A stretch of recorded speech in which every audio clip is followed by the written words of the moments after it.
జీవులలో ఉంచిన వాడా, నాయన మీ రెక్కల చాట మమ్మల్ని భద్రపరిచి ప్రభు ఇప్పటి వరకు నడిపించిన వాడా, నీకు వేలాది కృతజ్ఞతాస్తుతులు స్తోత్రము చెల్లించుకుంటాం. నువ్వు మహిమ కలిగిన దేవుడివి, కృప కలిగిన దేవుడివి ప్రభు. ఇదిగో ప్రభు, నీ సన్నిధిలో మేమందరము నీ అధికారానికి మేము లోబడుతున్నాం ప్రభువా. నీ వాక్కు స్వరం ఇప్పటి వరకు వినాం ప్రభు. నాయన ప్రభు తండ్రి, అనుదినము నా ప్రభు నాయన మేము ప్రభు అనుదిన ఆహారము పొందుకుంటూ ఉన్నాం ప్రభు. నాయన మా జీవితాన్ని పరిశీలన చేసుకోవటానికి మీరు ఇచ్చిన ధన్యతను బట్టి మీకు స్తోత్రములు చెల్లించుకుంటాం. ప్రభులకు ప్రభువి, రాజులకు రాజువి, సర్వోన్నతుడివి, సర్వశక్తిమంతుడివి నా ప్రభువా. నాయన ప్రతి బిడ్డని ముట్టండి, ప్రతి బిడ్డని దర్శించండి, ప్రతి బిడ్డని ప్రభు నాయన అనుదినము నీ వాక్కు స్వరము విని ప్రభు, నీ ఆత్మ చేత, నీ సేవకుల చేత ప్రభు నీ వాక్కు స్వరము వాళ్ళు విని నడిచేటట్టుగా సహాయము కృప కూడా దయచేయమని అడుగుతున్నాం. నాయన వింటమే కాదు, ఆ వాక్కుకి లోబడే నా ప్రభు మనస్సు, హృదయము కూడా దయచేయమని అడుగుతున్నాం తండ్రి. ఇదిగో ప్రభు, మరొక్కసారి మా అందరితో మీరు మాట్లాడమని ప్రభు నాయన నీ పరిశుద్ధాత్మ ద్వారా నడిపించండి ప్రభా. నాయన వినగలిగిన చెవులు, గ్రహించగలిగిన మనస్సు ప్రభు దయచేయమని ప్రభా. వచ్చిన ప్రతి బిడ్డని పేరు పేరు చెప్పిన దీవించు, ఆశీర్వదించుమని యేసుక్రీస్తు ప్రభు శక్తి గల నామంలో అడిగి వేడుకొని పొందుకున్నాము మా తండ్రి. ఆమేన్. హల్లెలూయా. మొన్న దేవుని యొక్క వాక్యంలో మనము కృప గురించి మనము మాట్లాడుతూ ఉన్నాం. ఆమేన్. తండ్రి అనే దేవుడు కృపనిధి కలిగిన వాడని, మన ప్రభువైన యేసుక్రీస్తు కృపా సత్య సంపూర్ణుడని, అలాగే పరిశుద్ధాత్మ దేవుడు కృపకి మూలమైన ఆత్మ. ఇప్పుడు దేవుడు ఏం చేస్తున్నాడు? మనం నిలబడి ఉన్నామంటే కేవలము కృప వలనే అని చెప్తున్నాడు. మనం ఏమై ఉన్నాము? కృప వలనే.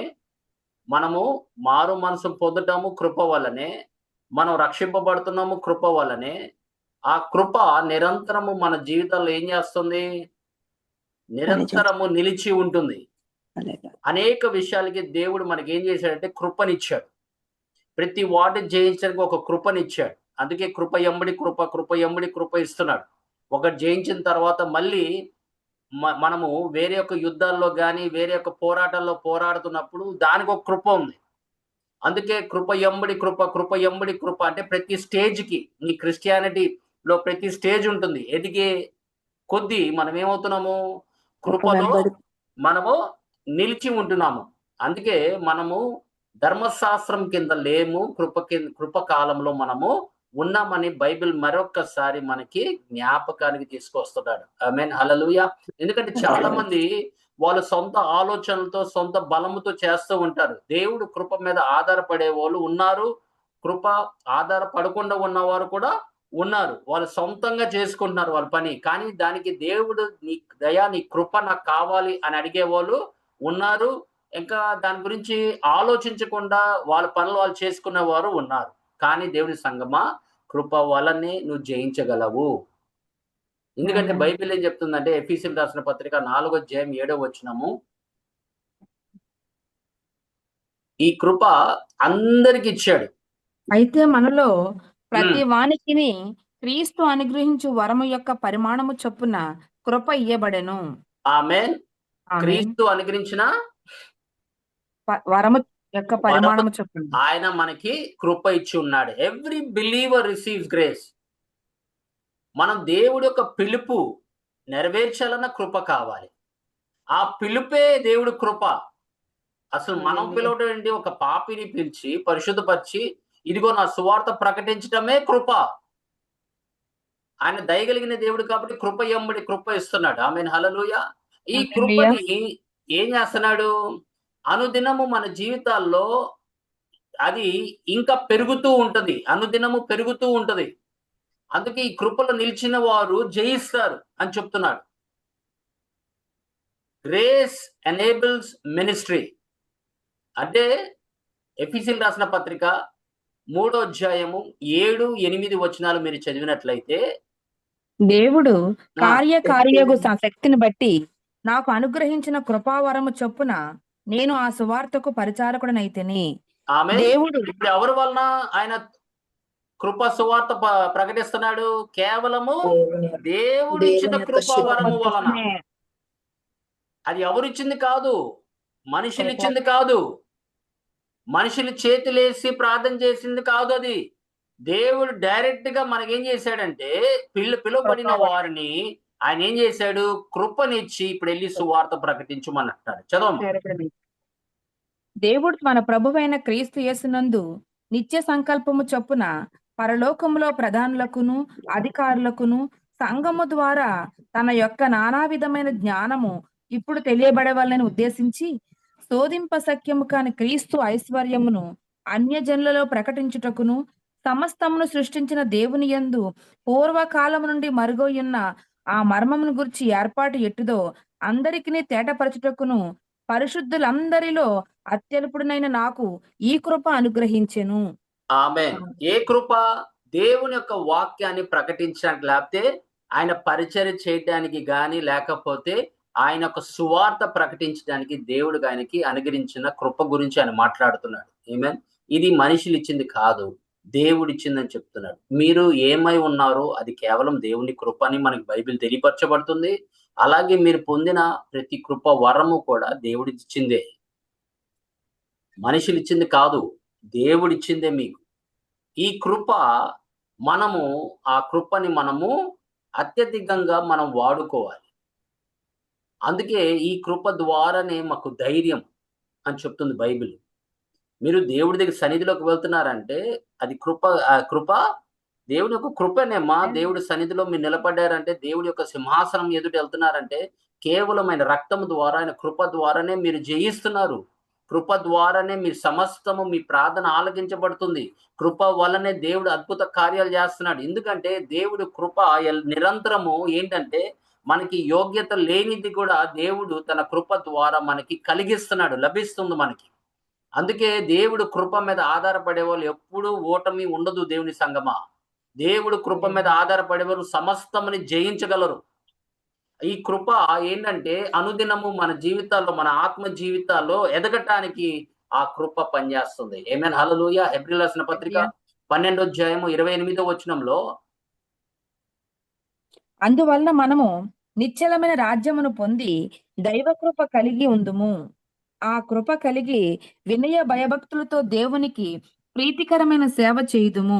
ఏలయనగా ఈ కృప వలన మీరు ప్రీతికరమైన సేవ చేయగలుగుతున్నారంటే ఇట్స్ కేవలం గాడ్స్ అబిలిటీ, యాక్సెప్టబిలిటీ. మనం చేయగలుగుతున్నామంటే అది కేవలం కృప వల్లనే. మనం బ్రతుకుతున్నామంటే కృప వల్లనే. అనుదినం మనము ఎదుగుతున్నామంటే కృప వల్లనే. అందుకే నా కృప నీకు చాలును అన్నాడు. ఎందుకంటే ప్రతి వాటికి ఇప్పుడు ఈయనకి ఏం కృప? ఆయనకి ఏమి ఇచ్చాడు? కృప. బలహీన సమయంలో బలం ఇచ్చాడు. అవునా? 3 మార్లు ప్రభు దగ్గరికి వెళ్ళాడు. ఆ ముళ్ళు ఏమైంది? అనుదినము ఆ ముళ్ళు వలన మనోడికి చిరాకేస్తుంది. ఎవరికి?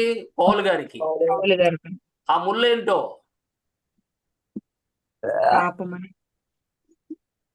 అమ్మా, ఆయన చెట్టు నుంచి ముళ్ళు కోసుకుని ఆయన సైడ్ లో పెట్టుకున్నాడా? మరి ఏంటమ్మా ఆ ముళ్ళు? 7వ వచనం చదవమ్మా. ఎన్నోదండి?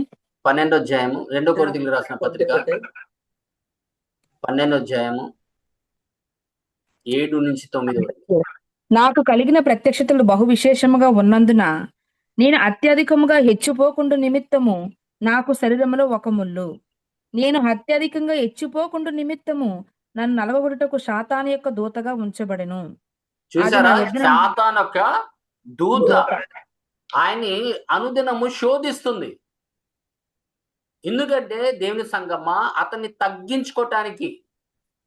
లేకపోతే ఏమవుతుందంటే అన్ని తెలిసిన వారు అతిశయపడడానికి సాధ్యమవుతుంది. వాళ్ళకి ఏమవుతుందంటే అన్ని కలిగిన వారికి ముళ్ళు లేకపోతే గనక దేవుడికి తెలుసు ఇతనికి ఇచ్చిన రెవల్యూషన్ గాని అన్నిటి గాని ఆయన ఏం చేశాడంటే ఒక చిన్న ముళ్ళుని పెట్టాడు. ఇప్పుడు ఈ ముళ్ళు ఏం చేస్తుందంటే అనుదినము అతన్ని శోధిస్తుంది, అనుదినము అతని బాధ కలిగిస్తున్నప్పుడు ఈయనెవరు? ఆ ముళ్ళు ఎవరు? సాతాను యొక్క దూత అండి. సాతాను ఒక దూత. అతనికి చాలా మటుకు ఇబ్బంది కలుగుతుంటే 3 మార్లు ప్రభు సన్నిధిలోకి వెళ్ళి దాని గురించి అడిగాడు, ముళ్ళు తీయమని. ఈయనేమంటున్నారు, ప్రభు ఏమంటున్నారు, ముళ్ళు తీయకుండా నా కృప నీకు చాలును, నా కృప నీకు చాలును. అంటే కృప బలహీనత యందు ఎలాంటిదంటే, ఎటువంటి అయినా ఆ ముళ్ళు దేవుని యొక్క కృప వలన నువ్వు జయించగలుగుతున్నావు. అర్థమైందా? అర్థం. కొంతమందికి ఆర్థిక విషయం ఉంటుందమ్మా, సమస్య ఉంటుంది. కొంతమందికేమో బలహీనత సమస్య ఉంటుంది. కొంతమంది ఏమో ప్రార్థన చేయలేకపోతున్నారు. ప్రభు అంటే ప్రేమే, కానీ పొద్దున లేచి ప్రార్థన చేయలేకపోతున్నారు. మరి ఒక్కొక్క మనిషికి ఒక్కొక్క సమస్య ఉంది. ఆ సమస్యని జయించడానికి నా కృప నీకు చాలు అంటున్నాడు. అంటే ఆ కృప వలన ఏం చేస్తుందంటే, ఆ కృప దేవుడి యొక్క బలముని నీలో ఏం చేస్తుంది, శక్తి పరిపూర్ణమగుచున్నదని ఆమేన్, చెప్పాడు. శక్తి పరిపూర్ణమైనట్లుగా. అప్పుడు ఆ బలహీనత ఏమవుతుంది, పోతది, తీసివేయబడుతుంది. తీసివేయబడు. హల్లెలూయా. అది దేవుడి కృప. హల్లెలూయా. నువ్వు గనక జయించగలిగితే మనకి ప్రభు ఎందుకు, మనకి ఆయన దూతలు ఎందుకు, మనకి ఆయన శక్తి ఎందుకు, మనకి అన్ని మనం చేయగలమైతే ఇంకా దేవుడే ఎందుకమ్మా. మన వలన కొన్ని కానిది ప్రభు ఏం చేస్తున్నాడంటే కృపనిస్తున్నాడు. నువ్వు ఎప్పుడు బూతులు మాట్లాడుతూనే ఉంటావు, అవునా? కొన్నిసార్లు అందరినీ దూషిస్తూనే ఉంటావు. కొన్నిసార్లు ఏం చేస్తామంటే లేనిపోయిన విషయాలు మనం మాట్లాడతాం, తెలియకపోయినా కూడా మాట్లాడతాం. మరి అవన్నీ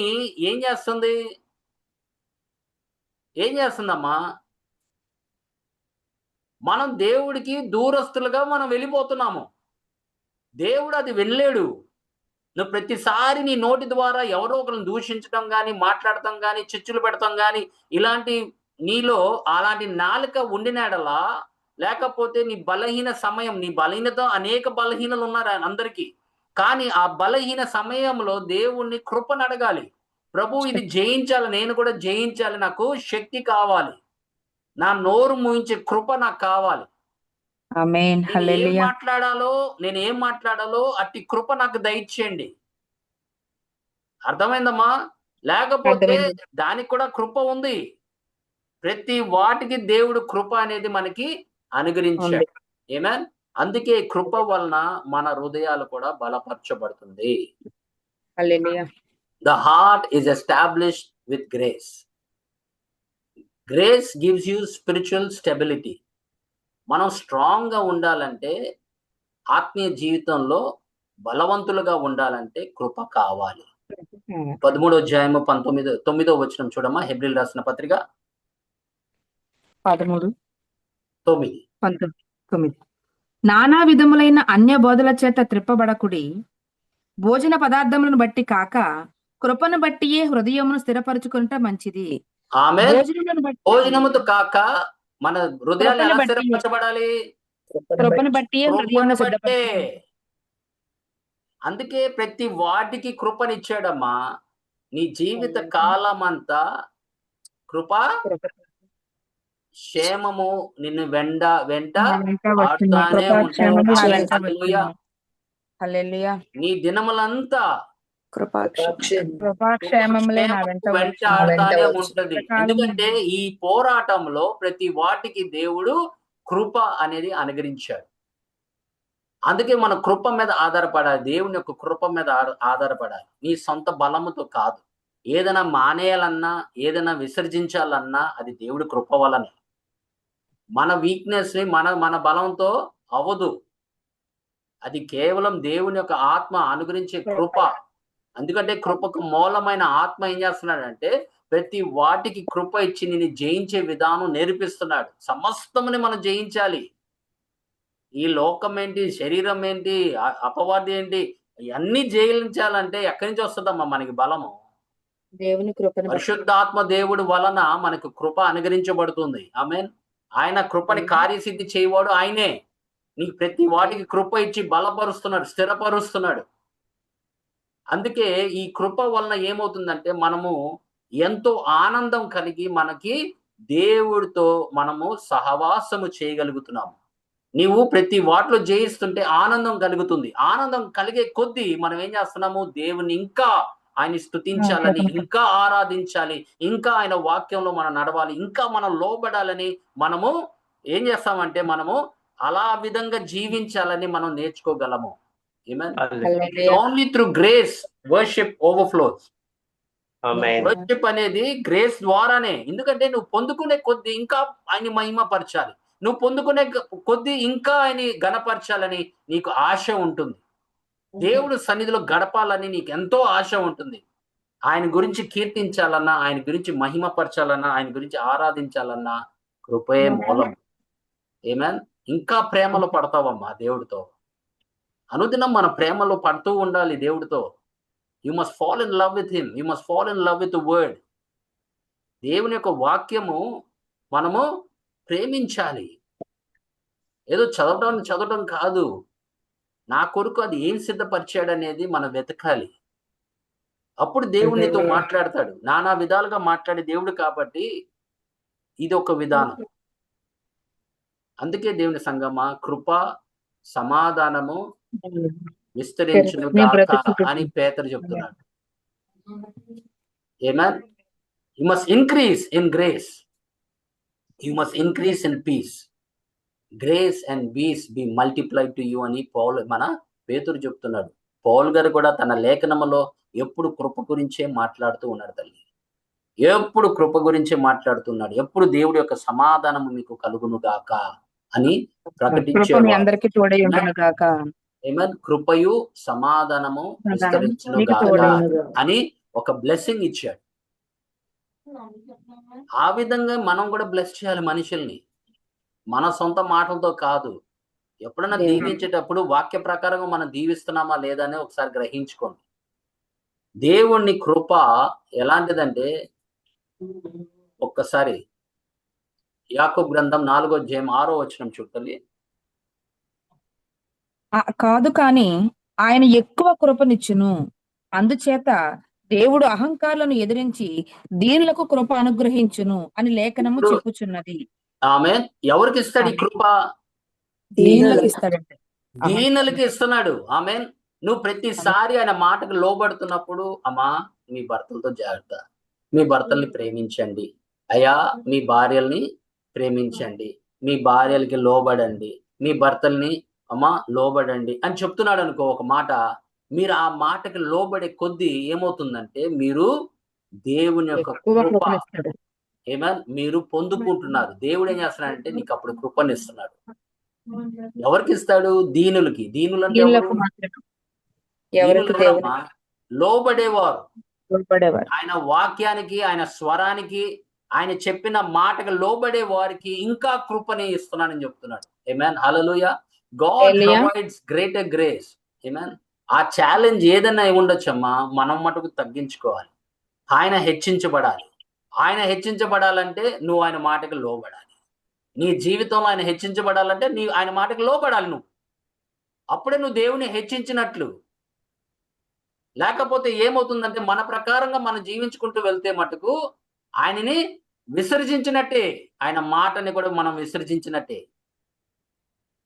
దేవుని సంగమా, ఆయనకి లోబడేవారంటే ఆయనకి చాలా ఇష్టం. ఆయన మాటకి లోబడేవారంటే ఆయన చాలా ప్రేమ. అందుకే పేతురు రాసిన మొదటి పత్రిక 5:5లో కూడా చెప్తున్నట్టు చూడండి. పిన్నలారా మీరు పెద్దలకు లోబడి ఉండుడి, మీరందరూ ఎదుటివాని ఎడల దీన మనసు అను వస్త్రం ధరించుకొని మిమ్మల్ని అలంకరించుకొనుడి. దేవుడు అహంకారులను ఎదిరించి దీనులకు కృప అనుగ్రహించును. ఆమేన్. ఇది ఒకే రైటర్ అమ్మ రాసింది కాదు కదా. పేతురు, యాకోబు. అక్కడ యాకోబు రాస్తున్నాడు, ఇక్కడ ఎవరు రాస్తున్నాడు? పేతురు గారు. అదే కదా నేర్చుకుంది దేవుడి దగ్గర. దీన మనసే కదా నేర్చుకుంది వాళ్ళు ప్రభు దగ్గర. మరి 3.5 సంవత్సరాలు తిరిగారు ఆయనతో. ఇప్పటికి 30 సంవత్సరాలు తిరిగే వాళ్ళకి దిక్కు లేదు. దీనత్వం అనేది లేదు వాళ్ళకి. ఇష్ట ప్రకారంగా జీవిస్తున్నారు. మరి దేవుడి కృప ఎలాగ అనుగ్రహిస్తాడమ్మా? 3 సంవత్సరాల్లోనే వాళ్ళు మొత్తం నేర్చుకున్నారు. ప్రభు స్వభావం నేర్చుకున్నారు, ప్రభు విధానం నేర్చుకున్నారు, మాట్లాడే విధానం నేర్చుకున్నారు, ప్రభు నడక నేర్చుకున్నారు 3 సంవత్సరాల్లో. ఇక్కడ 25 సంవత్సరాలు, 10 సంవత్సరాలు, 15 సంవత్సరాలు దేవుని వెంబడిస్తున్నారు. కానీ తగ్గింపే స్వభావం అనేది కనిపించట్లా, తగ్గింపే మనస్సు కనిపించట్లా. కానీ ఆయన కృప ఎవరికి ఇస్తారని చెప్తున్నాడు? దీనులకే ఇస్తారంటున్నాడు. దీనులకే ఇస్తారని చెప్తున్నాడు. ఒకప్పుడు వీళ్ళు అందరూ శిష్యులే కదమ్మా. ఏమా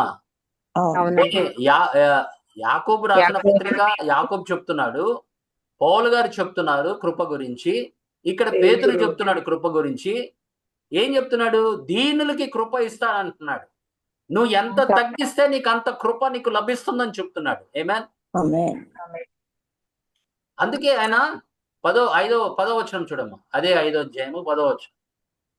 తన నిత్య మహిమకు క్రీస్తునందు మిమ్మల్ని పిలిచిన సర్వకృపానిధియగు దేవుడు కొంచెము కాలం మీరు శ్రమపడిన పిమ్మట తానే మిమ్మల్ని పూర్ణులుగా చేసి స్థిరపరిచి బలపరచును. ఆమేన్. నీకు శ్రమలు ఉంటాయి, కానీ దేవుడు ఎవరు అక్కడ? సర్వకృపానిధి సర్వకృప నిధి కలిగిన వాడు దేవుడు. కాబట్టి నీకు ఆ సమస్యల నుంచి నీకు బయట తీసుకొస్తాడని చెప్తున్నాడు. నీకు ఇప్పుడు సమస్య నుంచి బయటికి రావాలంటే కృప కావాలి. సమస్య కృప నిధి కలిగిన మన దేవుడు, తండ్రి దేవుడు నీకు ఆ కృపనిచ్చి కొంతకాలము నువ్వు ఓర్పు కలిగితే గనక, సహనము కలిగితే గనక, అందుకే తొందరపడకూడదు. మనకేంటంటే మనం జల్దీఫై అయిపోవాలి. ఫాస్ట్ ఫుడ్స్ లాగా మనం కూడా దేవుడితో వెళ్ళి అడగంగానే వెంటనే ఆయన చేసేయాలి. ఆయన ఏదో మనకి రుణపడి ఉన్నట్టు, దేవా నువ్వు చేయాలి, దేవా నువ్వు చేయాలి. ప్రతి వాటికి ఒక కాలం ఉందని మనం మర్చిపోతూ ఉంటాం. దేవుని సంగమా, తగిన సమయం బైబిల్ చెప్పట్లా కొన్ని సమస్యలు ఉంటాయి. ఎందుకంటే మనల్ని క్యారెక్టర్ ప్రొడ్యూస్ చేస్తున్నాడమ్మా, దీనులుగా మారుస్తున్నాడు. మీరు గమనించండి, ఎప్పుడన్నా కానీ మీకు సమస్యలు వచ్చినప్పుడు ఎందుకు ఈ సమస్య వచ్చింది అనుకోమాకండి. దేవుడు నిన్ను తగ్గించడానికే కొన్నిసార్లు సమస్యలు వస్తాయి. నీలో మార్పు చెందటానికి, నీ అహంకారాన్ని తీసివేయటానికి, నీ గర్వాన్ని తీసివేయటానికే. అవన్నీ తీసేయాలంటే మరి ఆయన ఏదో ఒకటి పెట్టాలి కదమ్మా, లేకపోతే మనం మాట వింటామా? మీరు చెప్పండి, మన మాట వింటామమ్మా? వినమండి. ఎంతసేపు మన గురించి మనం ఆలోచిస్తాం, కానీ దేవుడు నా జీవితంలో ఏం చేస్తున్నాడు, ఎందుకు ఇది వచ్చింది అనేది ఎప్పుడన్నా గ్రహించామా? ఏం లేదమ్మా. ఎప్పుడు సమస్యలు వచ్చినా మీరు పేతురు రాసిన పత్రిక చదవండి, యాకోబు పత్రిక 1వ అధ్యాయం చదవండి. Is only producing character. మీ సమస్యల వల్ల ఏం అవుతుందంటే ఆయన క్యారెక్టర్ని ప్రొడ్యూస్ చేసుకుంటున్నాడు. ఆయన క్యారెక్టర్ని తగ్గింపే స్వభావం నీలో కలిగిస్తున్నాడమ్మా. అందుకే కృప మా విశ్వాసుల్ని బలపరచడమే కాదు, ఆ యొక్క కట్టుకుంటూ వస్తుంది. కృప ఏం చేస్తుందంటే నీ జీవితాన్ని కట్టుకుంటూ వస్తుంది. ఏమైనా ఒక క్రైస్తవుడు ఎలా ఉండాలనేది కృప ద్వారా మనం నేర్చుకుంటాం. మెచ్యూరిటీలకు రావాలమ్మా. ఏ లెవెల్కి వెళ్ళాలంటే మెచ్యూరిటీ, ఎవరు ఏదైనా ఉమ్మేసినా తిట్టినా కూడా మనము ఎలా జీవించాలి? ఆయన నోరు విప్పలేదని చెప్తున్నాడు. ఎందుకంటే దీని సంగమా, తీర్పు అనేది దేవుడికి ఇచ్చాడు. తన జీవితంలో ఎప్పుడన్నా కానీ ఎవరన్నా కానీ దూషించినా, ఏ విధంగా ఆయనతో ప్రవర్తించినా ఆయన ఒక మాట కూడా అనలేదు. ఎందుకంటే దేవుడు పంపించాడని తెలుసు, ఆయన దేవుడు కుమారుడని తెలుసు, ఆయన దేవుడి మీద ఆధారపడిన వాడు కాబట్టి, తండ్రి మాట వినేవాడు కాబట్టి ఆయన ఏం చేశాడంటే తీర్పు కూడా సమస్తము తండ్రికి అప్పచెప్పాడు. అందుకే మనము కూడా, అందుకే మీరు చూడండి దేవుని యొక్క వాక్యంలో యుద్ధము యెహోవాది ఎప్పుడవుతుందో తెలుసా? కొత్త నిబంధనలో సాతానుతో పోరాడేటప్పుడు కాదమ్మా. సాతానుతో పోరాడడానికి నీకు శక్తి బలం ఇచ్చాడు. కానీ వేరే వాళ్ళు నీతో పోరాడుతున్నప్పుడు, వేరే వాళ్ళు నీకు వ్యతిరేకంగా వస్తున్నప్పుడు, విరోధంగా ఉన్నప్పుడు, అప్పుడు అది ఆయనకు అప్పచెప్తేనే ఆయన చేస్తాడు. అప్పుడు ఈ యొక్క బ్యాటిల్ చూసావా, అప్పుడు ఆయనకు అప్పచెప్పాలి. అందుకే చెప్తున్నాడు కదా రోమిలకు రాసిన పత్రిక 12వ అధ్యాయంలో, ఎవరన్నా కానీ నీకు హాని చేసిన ఎడల నువ్వేం చేయాలి? మీరు పగ తీర్చుకొనక దేవుని ఉగ్రతకు చోటియుడి. వాళ్ళకి దేవుని ఉగ్రతకు చోటియుడి. ఆమేన్. దేవుడి యొక్క ఉగ్రతకి నువ్వు చోటు ఇవ్వాలని చెప్తున్నాడు. అంటే నువ్వు అప్పు చెప్పాలి. ఆ సమస్యను అప్పు చెప్తేనే దేవుడు దాన్ని తీసుకుంటాడు. నువ్వు అప్పు చెప్పకుండా నీ బ్యాటిల్స్ నువ్వే ఫైట్ చేస్తే అప్పుడు అవి ఏమవుతుంది? నీ బలము నీ శక్తితో నువ్వు పోరాడుకుంటున్నావు. కానీ ఆయనకి అప్పు చెప్తే గనక ఆయన నీకేం చేస్తాడంటే కృపనిస్తున్నాడు. మౌనంగా ఉండడానికి కృపనిస్తున్నాడు. రేపు వాళ్ళందరి మధ్యన నిన్ను లేవనెత్తినప్పుడు, నీకు కృప ఇచ్చి లేవనెత్తినప్పుడు, అప్పుడు అసలు శిష్యులు క్రైస్తవుడు ఎవరు అనేది వాళ్ళకి తెలుస్తుంది. వాళ్ళు దూషించినా నువ్వు మళ్ళీ తిరిగి దూషించలేదు. వాళ్ళు ఏం చేసినా కూడా నువ్వు తిరిగి చేయలేదు. అదే కదమ్మా క్రైస్తవత్వం అంటే. రాయల మీద వేసినోడు రాయలు వేయమన్నాడా? లేదు కదా. లేదండి. శత్రువు ఆకరికున్నంత భోజనం పెట్టమని. ఎప్పుడు శత్రుని క్షమించు క్షమించు క్షమించు అంటూ ఉన్నాడు. వదిలేసేయి. కానీ మనం ఏం చేస్తామంటే ఆ శత్రుతోనే కూర్చుంటాం. మనం ఎలాంటి వాళ్ళంటే మనకి బుద్ధి రాదు. కొన్నిసార్లు ఎక్కడ పాము కాటేసిందో మళ్ళీ అక్కడికి వెళ్తాం, ఆ పుట్లోకి వెళ్తాం. ఒక్కసారి మనము ఏదైనా సమస్యలో పడినప్పుడు కానీ, ఏదైనా అయినప్పుడు కానీ వెంటనే మన జ్ఞానం కలగాలమ్మా. దాంట్లోంచి బయటికి రావడానికి ఇంకోసారి వాళ్ళ జోలికి వెళ్ళటం కానీ, ఎందుకో క్షమించి విడిచిపెట్టి దేవుడికి అప్పచెప్పేసి నువ్వు ఇంకా నీ జీవితం నువ్వు కొనసాగాలి అంతే. అట్టి వాటికి దేవుడు నీకు కృపనిస్తున్నాడు. అందుకే కృప వలన నీకు అపోస్తుల కార్యం 11:23 చూడండి. 11:22 అండి. అమ్మా 11:23. అతడు వచ్చి దేవుని కృపను చూచి సంతోషించి ప్రభువును స్థిర హృదయముతో హత్తుకొనవలనని అందరినీ హెచ్చరించెను. ఆమేన్. ఆయన వచ్చిన తర్వాత, బార్నబా వచ్చిన తర్వాత ఏం చేశాడు? దేవుని కృపను చూసి మిగతా వాళ్ళని ఏం చేశాడు? స్థిర దృఢపరిచాడు. హృదయముతో హత్తుకొన్నాడు, హెచ్చరించాడు. ఏమేన్. ప్రతి వారికి ఎంకరేజ్ చేస్తూ ఉన్నాడు. ఎందుకంటే ఆయన పేరే ఎంకరేజ్. ఆయన పేరుకి మీనింగ్ అదేనమ్మా, ఎంకరేజర్ అని చెప్తున్నాడు. ఎందుకంటే ఎవరన్నా కానీ పౌలు లాంటి వాళ్ళని తీసుకొని ఆయన శిష్యుల దగ్గర తీసుకెళ్ళాడు. Is a man of encouragement. అంతియోకులోకి తీసుకెళ్లి ఎంతో ఆనందపడ్డాడు. వీళ్ళందరూ దేవుని యొక్క కృపలో ఎదుగుతున్నారని ఎంతో ఆనందపడ్డాడు. దేవుని సంగమా, మనము కూడా దేవుని యొక్క కృపలో ఎదగాలి. ఎందుకంటే దేవుడు కృప మన కొరకు ఏం చేసింది? ఒక్కసారి మనం చూసినట్లయితే దేవుని యొక్క వాక్యంలో కృప అనేది ఎఫెసీయులకు రాసిన పత్రిక 2:8-9 చదువు. మీరు విశ్వాసము ద్వారా కృప చేతనే రక్షింపబడి ఉన్నారు. ఇది మీ వలన కలిగినది కాదు, దేవుని వరమే. అది క్రియలు కలిగినది కాదు ఎవరి గనుక వలన? దేవుడి వలనే. దేవుని మీరు వలన కలిగినది. ఎలా రక్షింపబడ్డారు? కృప చేతనే రక్షింపబడి ఉన్నారు. కృప చేతనే, విశ్వాసము ద్వారా మీరు కృప చేతనే రక్షింపబడి ఉన్నారు. ఆమేన్. So grace saved you.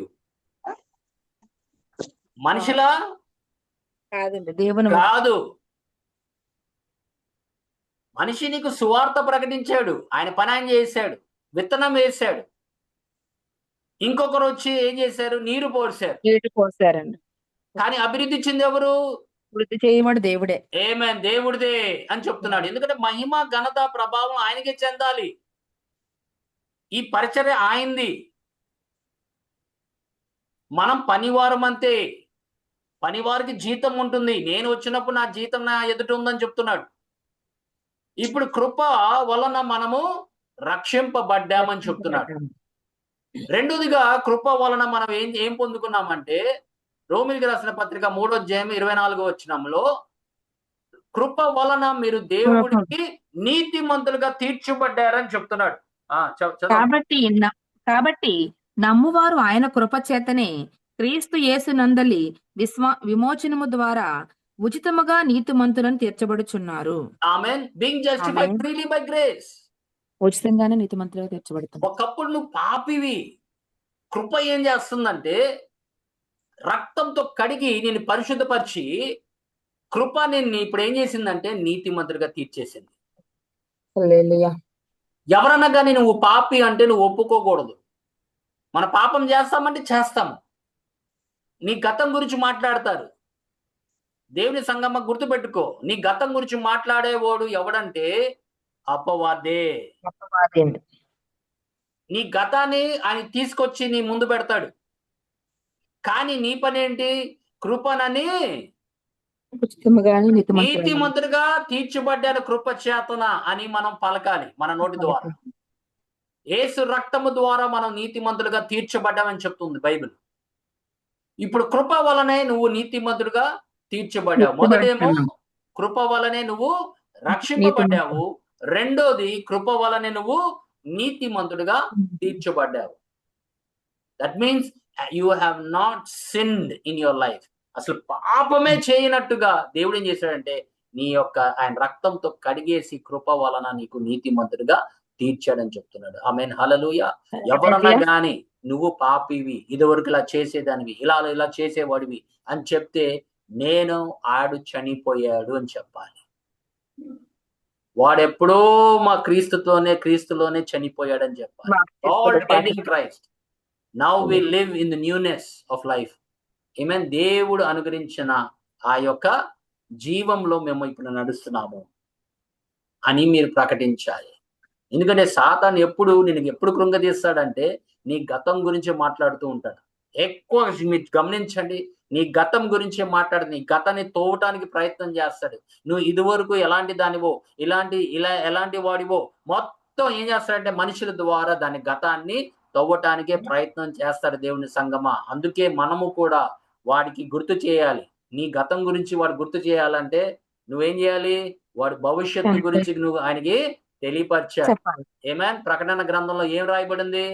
వాడు దేవుని వాడిని జయించి ఆయన ఎక్కడ పారేశాడు? అగ్నిగుండంలో కదా. ఆమేన్. ఎప్పుడన్నా కానీ వాడిని గతం గురించి మాట్లాడుతున్నాడు, వాడి భవిష్యత్తు గురించి మీకు తెలియపరచాలి. అందుకే దేవుని సంగమా, మనం ఎప్పుడన్నా కానీ సాతాన్తో యుద్ధం ఆడేటప్పుడు కానీ వాడు ముందు నీ గతముతోనే ఆడు పోరాడతాడు. మళ్ళీ ఆ మనిషిని తీసుకురావటానికి ప్రయత్నం చేస్తారు. అట్టి స్వభావం తిరిగి మళ్ళీ నీకు రావడానికి ఆయన ప్రయత్నం చేస్తానే ఉంటాడు. కానీ మనము దేవుడిచ్చిన కృపను బట్టి నేను నీతిమంతుడిగా తీర్చబడ్డాను మనం ప్రకటిస్తూ ఉండాలి. అందుకే చెప్తుంది బైబిల్. ఏమైనా ప్రకటన గ్రంథం 12వ అధ్యాయంలో ఆయన ఎలా జయించారు? యేసుక్రీస్తు ప్రభు రక్తము ద్వారా వాళ్ళు ఇచ్చిన సాక్ష్యము ద్వారా వాడిని జయించారని చెప్తున్నారు. అపవాదిని ఎలా జయిస్తున్నారమ్మా? గొర్రెపిల్ల రక్తమును బట్టి వాళ్ళు ఇచ్చిన సాక్ష్యాన్ని బట్టి. ఏంటి ఆ సాక్ష్యం అంటే? రక్తం ఏం చేసిందో ఆ సాక్ష్యం మీరు ప్రకటించాలి. ఆ గొర్రెపిల్ల రక్తం నిన్ను నీతిమంతుడిగా తీర్చింది. ఆ గొర్రెపిల్ల రక్తము ద్వారా నువ్వు దేవుడికి సమీపంగా అయ్యావు. ఆ దేవుని యొక్క రక్తం ద్వారా దేవుడి సన్నిధిలో నువ్వు నిలబడావని ఆడికి చెప్తూ ఉండాలి. మనం ప్రకటిస్తూ ఉండాలి. మీ జోలికి ఇంకా రాడు. యేసు రక్తం అంటేనే వాడు భయపడతాడు. అందుకే దేవుని సంగమా, మనము ముందు రక్షణ కృపచేతనే. రెండోది మనము నీతిమంతుడిగా తీర్చబడ్డామంటే కృపచేతనే. మూడోది ఎఫెసీయులకు రాసిన పత్రిక 1వ అధ్యాయం 7వ వచనంలో 1:7 దేవుని కృప మహదైశ్వర్యమును బట్టి ఆ ప్రియుని యందు ఆయన రక్తము వలన మనకు విమోచనము అనగా మన అపరాధములకు క్షమాపణ మనకు కలిగి ఉన్నది. ఆమేన్. ఇప్పుడు కృప ఏం చేసింది? అపరాధములకు కూడా నీ అపరాధములన్నీ ఏం చేసిందంటే క్షమించింది. ఎవరి ద్వారా? ఆ రక్తము ద్వారా. ఆయన కృప చేత తన రక్తం ద్వారా ఏం చేశాడంటే కడిగి వేసి ఇప్పుడు నీకు పాప క్షమాపణ అనేది నీకు కలిగింది. ప్రభు నామానికి మహిమ కలుగును గాక. ఆమేన్. మొదటిదేమో నీ grace saves you. Second, grace makes you righteous. 3, grace makes you forgiven. కృప చేతనే నువ్వు రక్షింపబడుతున్నావు. కృప చేతనే నువ్వు నీతిమంతుడిగా తీర్చబడుతున్నావు. కృప వలనే నీ పాపాలన్నీ క్షమించబడుతున్నాయని చెప్తున్నాడు. ఆమేన్, హల్లెలూయా. అందుకే మీరు గమనించండి అమ్మా, ఒక స్త్రీ ఉండింది. ఆ స్త్రీ లూకా సువార్త 7వ అధ్యాయంలో 36వ వచనం నుంచి మీరు చదివితే, ఆ స్త్రీ ప్రభు దగ్గరికి వచ్చినప్పుడు చదువుదలి 7:36. పరిసయ్యులలో ఒకడు తనతో కూడా భోజనం చేయవలన ఆయన అడిగాను. ఆయన ఆ పరిసయ్యుని ఇంటికి వెళ్లి భోజన పక్తిని కూర్చుండగా ఆ ఊరిలో ఉన్న పాపాత్మురాలైన ఒక స్త్రీ యేసు పరిసయ్యుని ఇంట భోజనం కూర్చున్నాడని తెలుసుకొని ఒక బుడ్డిలో అత్తర తీసుకొని వచ్చి వెనక తట్టు ఆయన పాదముల యొద్ద నిలవబడి ఏడ్చుచు కన్నీళ్లతో ఆయన పాదములను తడిపి తన తల వెంట్రుకలతో తుడిచి ఆయన పాదములను ముద్దు పెట్టుకొని అత్తరు వాటికి పూసెను. ఆయన పిలిచిన పరిసయుడు అది చూచి, ఈయన ప్రవక్త అయిన ఎడల తను ముట్టుకొన్న ఈ స్త్రీ ఎవతయో ఎటువంటిదో ఎరగకుండెను. ఇది పాపాత్మురాలు అని తనలో తాను అనుకొనెను. అందుకు యేసు అందుకు యేసు, సీమోను, నీతో ఒక మాట చెప్పవలనని ఉన్నానని అతనితో అనగా, అతడు, బోధకుడా, చెప్పమనెను. అప్పుడు యేసు, అప్పు ఇచ్చు ఒకనికి రుణస్థులుండ్రి. వారిలో ఒకడు 500 దేనారములను, మరి ఒకడు 50 దేనారములను అచ్చి ఉండిరి. ఆ అప్పు తీర్చుటకు వారి యొద్ద ఏమీయూ లేకపోయెను గనుక అతడు వారిద్దరిని క్షమించెను. కాబట్టి వీరిలో ఎవడు అతన్ని ఎక్కువగా ప్రేమించెనో చెప్పమని అడిగాను. అందుకు సీమోను, అతడు ఎవరిని ఎక్కువగా క్షమించెనో వాడే అని నాకు తోచుచున్నదని చెప్పగా, ఆయన, నువ్వు సరిగా యోచించితివని అతనితో చెప్పి ఆ స్త్రీ వైపు తిరిగి సీమోనుతో ఇట్లనెను, ఈ స్త్రీని చూచుచున్నావే, నేను నీ ఇంటిలోనికి రాగా నీవు నా పాదములకు నీళ్ళియ్యలేదు గాని ఈమె తన అది ఆచారం కన్నీళ్లతో అమ్మా, అది గుర్తుపెట్టుకోండి. అది యూదుల ఆచారం. ఎవరన్నా ఇంటికి వస్తే కూర్చోపెట్టి పాదములకు పాదాలు నీళ్ళు కడగటం అనేది వాళ్ళ ఆచారం. ఈమె తన కన్నీళ్లతో నా పాదములను తడిపి అతని పాదాలు తన కడగలేదు. వెంట్రుకలతో ఆమె తల వచ్చి వెంట్రుకలు నుంచి తుడిచి ఆయన ఏం చేస్తుంది? తన పాదాలకి ముద్దు ముద్దు పెట్టుకుంది. పెట్టుకుంటుంది. కానీ నువ్వు ఇలా చేయలేదంటున్నాడు. ఇప్పుడు ఎవరు ఎక్కువ క్షమించబడతారు? ఆమె విస్తారంగా ప్రేమించింది గనుక ఆమె విస్తార పాపంలో ఆమె క్షమించబడింది. ఆమేన్. చూసారా దేవుని ఎవరిని సంగమా? అది దేవుడు మనతో మాట్లాడుతుంది అదే. నీ పాపాలన్నీ క్షమించబడినాయి అంటున్నాడు. ఎవరు పాపాలు ఎక్కువ క్షమించబడతాయి? విస్తారంగా ప్రేమించిన వాళ్ళు ఆ విస్తారంగా ఆయన ప్రేమించిన వారు పాపాలు క్షమించబడతాయి. విస్తార పాపములు క్షమించబడతాయి. వాళ్ళు ఇంకా దేవుని ప్రేమిస్తారమ్మా. ఎక్కువ పాపం చేసి ఉంటారు చూసారా? దీన స్థితిలో ఉండి వాళ్ళు తెలియక అనేక విషయాల్లో పాపం చేస్తుంటారు. అట్టి వారే దేవుణ్ణి ఎక్కువ ప్రేమిస్తారు. తెలుసా మీకు అది? ఏదో రక్షణ పొందుకున్నాము అని అయిపోయింది అనుకోమాకండి. కానీ అక్కడి నుండి ఆయన చేసిన మేలుని మీరు జ్ఞాపకం చేసే కొద్దీ, ఆయన చూపించిన కృప, దయ, కనికరము మీకు బాగా అర్థమైనప్పుడు మీరు ఇంకా దేవుణ్ణి ప్రేమించగలుగుతున్నారు. హల్లెలూయా. లేకపోతే ఏమవుతుందంటే, ఏదో రక్షణ పొందాను, ప్రార్థన చేసుకుంటున్నాడు, ప్రభు రాకడ కొరకు ఎదురు చూస్తుంది. కానీ ప్రేమ అనేది ఉండదు చాలా మందికి. అందుకే మన ఇష్ట ప్రకారం మనం జీవించుకుంటున్నాం. దేవుని సంగమా, కృప వలనే నువ్వు రక్షింపబడ్డావు. కృప వలనే నువ్వు నీతిమంతులుగా తీర్చబడ్డావు. కృప వలనే నువ్వు మన పాపములు పాపాలు క్షమించబడతాయి. క్షమించబడుతున్నాయి. కృప వలనే మనకు దేవుడు సన్నిధిలో వెలుగలుగుతున్నాం. ఆమేన్. కృప ఆమేన్. వలనే మనకి దేవుడు పరిశుద్ధమైన జీవితం ఇచ్చి ఉన్నాడు. ఆమేన్. కృప వలనే మనకు ఒక నూతన జీవితం ఇచ్చి ఉన్నాడు. పరిశుద్ధమైన జీవితం ఇచ్చి ఉన్నాడు. మారు మనసు కలిగే జీవితం మనకి ఇచ్చి ఉన్నాడు. అందుకే జక్కయ్య చెట్టు మీద ఉన్నప్పుడు, దిగిరా, ఈ దినాన మీ గృహానికి నీకు రక్షణ కలుగుతుందని చెప్పగానే ఆయన దిగి వచ్చి ఆయన గృహంలోకి వెళ్ళాడు. కృప చూపించాడమ్మా. ఆమేన్. పాపికి కృప చూపించే దేవుడు ఆయన. మనమైతే పాపిల్ని వదిలిపెట్టాం. వాళ్ళ పాపాల గురించి మనము ఎక్కువ మాట్లాడుతూ ఉంటాం. పలానా పలానా పలానా పలానా పలానా పలానా పలానా అని చెప్పి చెప్పుకుంటూ ఉంటాం వాళ్ళ పాపాల గురించి. కానీ దేవుడు అట్టివాడు కాడమ్మా. ఎక్కువ పాపం చేసిన వాళ్ళ దగ్గరికి వెళ్ళి వాళ్ళని క్షమించడం అనేది ఆయన మనస్తత్వం. అది కృప.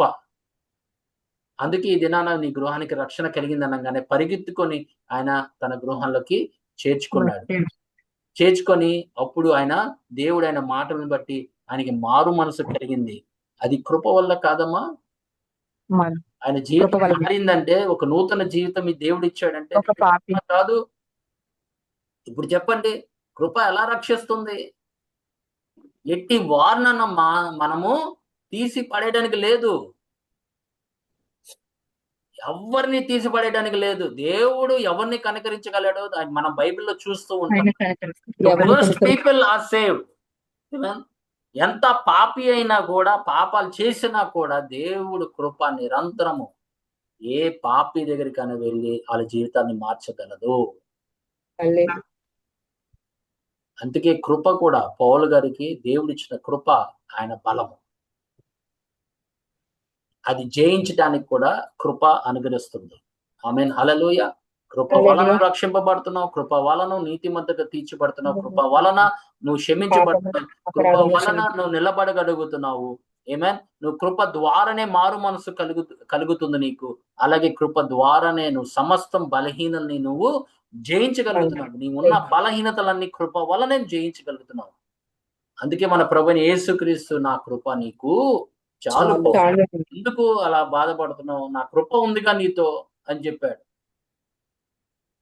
అందుకే ఆయన ఒక మాట అంటాడు పౌలు తర్వాత, నేను బలహీనగా ఉన్నప్పుడు నా నేను ఎప్పుడు బలహీనుడనో ఇప్పుడే బలవంతుడను.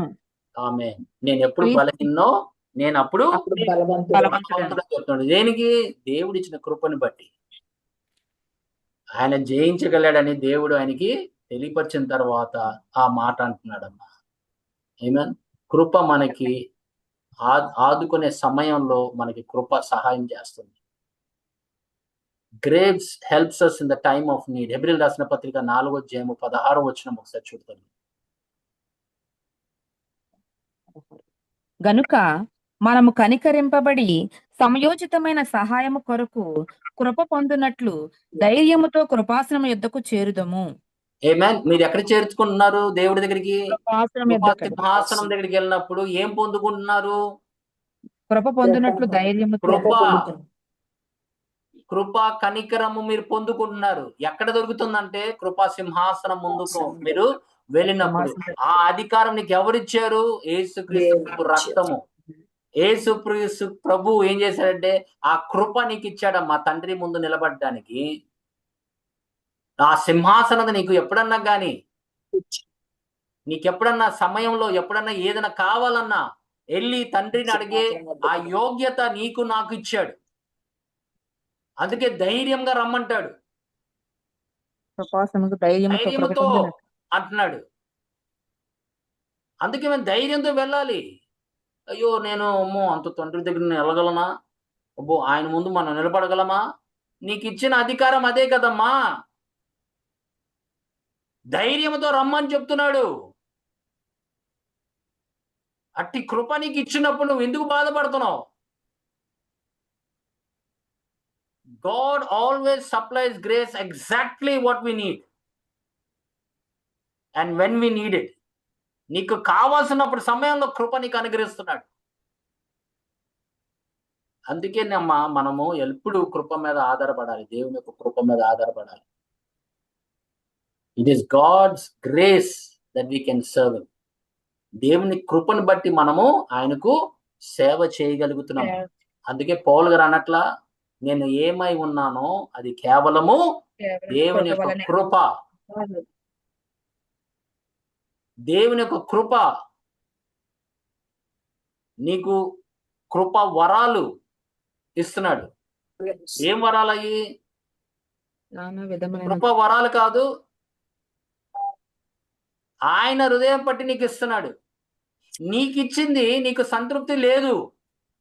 నువ్వేం చేస్తావంటే వేరే వాళ్ళ దగ్గర ఉన్న వరాల్ని నువ్వు కోరుకుంటూ ఉంటావు. అసలు చాలా విచిత్రంగా ఉంటుంది తెలుసా? దేవుడు మనకిచ్చిన కృప, ఆ వరము, మనము దాన్ని వాడకుండా ఎవరో వాళ్ళకి ఇచ్చిన కృప వరం మనం ఆశిస్తూ ఉంటాము. ఈ కృపల వరముతో మనం ఎదగాలి అని చెప్తుంది బైబిల్. ఎవరికో ఉన్న వరము కాదు. తర్వాత ఆయన ఇష్టమైతే ఆయన కుమ్మరిస్తాడేమో మనకు తెలియదు. కాబట్టి నీకిచ్చిన కృప వరము నువ్వు వాడుకో. నీకిచ్చిన కృప మీరు ఏం చేయాలి? వాడుకోవాలి. రోమిలికి రాసిన పత్రిక 12వ అధ్యాయము 6వ వచనం. మనకు అనుగ్రహింపబడిన కృప చొప్పున వేరు కృపావరములు కలిగిన వారమై ఉన్నాము గనుక ప్రవచన వరం అయితే విశ్వాస పరిమాణము చొప్పున ప్రవచింతుము. పరిచర్య అయితే ప్రవచించండి. పరిచర్య అయితే పరిచర్యలోను, పరిచర్య ఇస్తే పరిచర్య చేయండి. పరిచర్య వరం ఇచ్చాడు.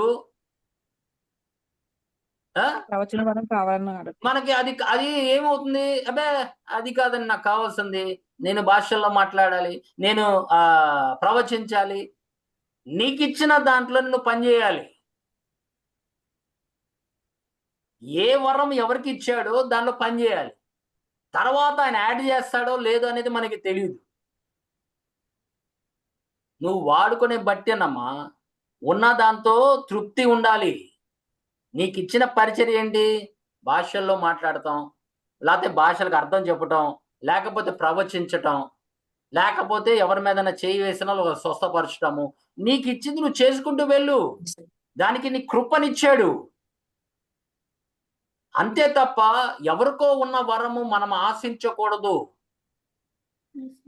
అది దేవుడు కృప, ఆయన దేవుడు కనికరము పట్టి మనం దాన్ని పొందుకోగలము. కానీ నీకు ఇచ్చిన వాటిలో ముందు దాంతో మొదలెట్టు. హల్లెలూయా. దాంట్లో ముందు నువ్వు కొనసాగు, దాంట్లో వెదుగు. అది ప్రవచనైనా, లేకపోతే బోధించటమైనా, పరిచర్య అయినా, బోధించటమైనా, హెచ్చరించటమైనా. బోధించువాడైతే బోధించుటలోను, ఆ, హెచ్చరించువాడైతే హెచ్చరించుటలోను పని ఆ, కలిగి ఉంటుము. పంచిపెట్టువాడు శుద్ధ మనసుతోను, పై విచారణ చేయువాడు జాగ్రత్తతోను, కరుణించువాడు సంతోషముతోను పని జరిగించవలెను. ఆమేన్. ఇది ఎవరు చేస్తున్నారమ్మా? ఇవన్నీ కృప వాళ్ళని కృప డిస్ట్రిబ్యూట్ చేసేది ఎవరు?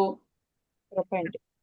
కృప చొప్పునే వేవేరు కృపావరములు కలిగిన వారమే ఉన్నామండి. పరిశుద్ధాత్మ దేవుడు కొరింథీయులకు రాసిన మొదటి పత్రిక 12వ అధ్యాయంలో మీరు చూసినట్లయితే అక్కడ దాన్ని డిస్ట్రిబ్యూట్ చేసేదే పరిశుద్ధాత్మ దేవుడు. ఎవరికి ఏది ఇవ్వాలో ఆయనకి తెలుసు. అయినను వీటన్నిటిని ఆత్మ ఆయన ఒకడే ఏదో తన తప్పు చేసినట్టు నీకు ఆయన కృపావరం ఇచ్చాడమ్మా పరిచయం చేయడానికి. ఆయన ఏదో తప్పు చేసినట్టుగా మనం ఏం చేస్తాం? నేను ప్రవచించాలి, నేను ప్రవచించాలి, నేను ప్రవచించాలి. ఆశ ఉండొచ్చు. కానీ నీకు ఇచ్చిన దాంట్లో నువ్వు అందులోనే నడువు. ఎప్పుడన్నా నువ్వు ఎదిగే కొద్దీ దేవుడు నీకు అనుగ్రహిస్తాడేమో. కానీ అప్పటి వరకు ఆయన డిస్ట్రిబ్యూట్ చేసిన దాంట్లోనే మనం వాడుకోవాలి. నీకు ఇచ్చిన కృప వరము మనం వాడుకోవాలి. అందుకే నేనేమై ఉన్నానో అది కేవలము దేవుని యొక్క కృప చేతనే అని చెప్తున్నాడు. ఆమేన్. హల్లెలూయా. హల్లెలూయా. God gave him grace to minister, he ministered. God gave him the power to do things, he done it. Only by God's grace.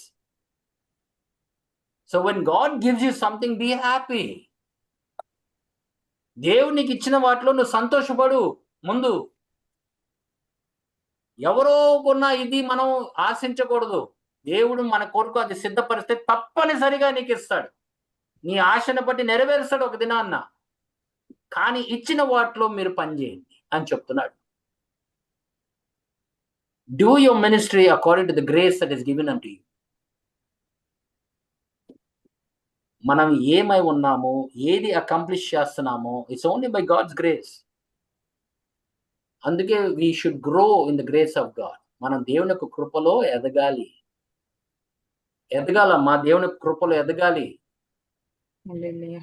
పేతురు రాసిన 2వ పత్రిక 3వ అధ్యాయం 18వ వచనం చూడమ్మా. టైం అయిపోయింది. 3వ అధ్యాయం 18. మన ప్రభువును రక్షకుడైన యేసుక్రీస్తు అనుగ్రహించు కృపయందును జ్ఞానమందును అభివృద్ధి పొందుడి. ఆయనకు ఇప్పుడును యుగాంత దినము వరకును మహిమ కలుగును గాక. ఆమేన్. ఆమేన్. మీరు కృపయందును జ్ఞానమందును అభివృద్ధి పొందుడి అని చెప్తున్నాడు. ఆమేన్. నీకు ఇచ్చిన కృప నువ్వు ఏం చేయాలి? అభివృద్ధి పొందాలండి. ఆ దాంట్లో అభివృద్ధి పొందుతూ ఉండాలి, అభివృద్ధి చెందుతూ ఉండాలి. ఆమేన్. హల్లెలూయా. ప్రతి హల్లెలూయా. మనిషికి ఒక కృపనిచ్చాడు. ప్రతి మనిషికి ఇచ్చాడు. ఎవరిని విడిచిపెట్టలా.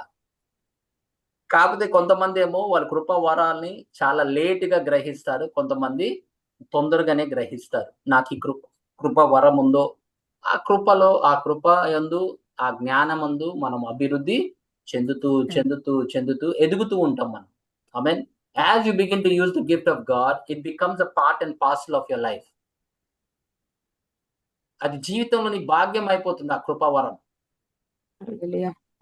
అందుకే దేవుని సంగమా, ఎప్పుడు వేరే వాటి గురించి ఎవరి దగ్గర ఏముందో అనేది ఆశించమాకండి.